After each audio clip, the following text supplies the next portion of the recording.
नमस्कार, ऋतुजा लाईफस्टाईल या माझ्या यूट्यूब चॅनलवर तुम्हा सर्वांचं स्वागत आहे. कशा आहात? स्वस्त असाल, मस्त असाल, आनंदी असाल, आनंदीत राहायलाच हवं. आणि आता फेरफटका सगळीकडे मारून घेते आणि फेरफटका सकाळ मारून घेतला म्हणजे आपल्याला सुद्धा खूप बेटर वाटतं. आणि आता झाडांना थोडंसं पाईप वगैरे फिरवायचं होतं आणि पाईप वगैरे सगळ्या झाडांना लावून घेते.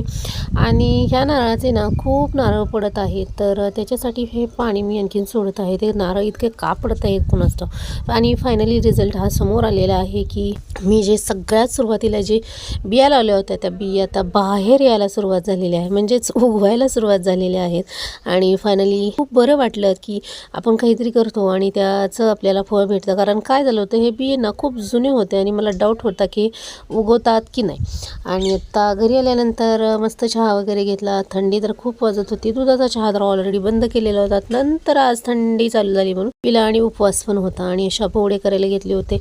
लाल तिखटाचे शाबू करणार होता कारण हिरवी मिरचीचे शाबू मला खायचे नव्हते, लाल तिखटाचेच खायचे होते. तर ह्याच्यामध्ये जिरी, मीठ, लाल तिखट टाकलेलं आहे.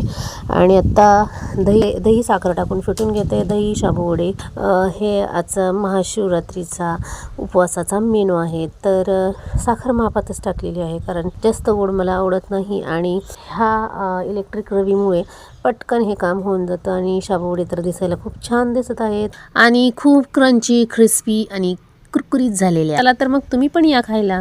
उपवासाचं ताट झालेलं आहे रेडी. शाबू दही आणि खजूर हा असा मेनू आहे. चला तर मग व्हिडिओ आवडला असेल तर लाईक शेअर सबस्क्राईब करून घ्या. चलो बाय.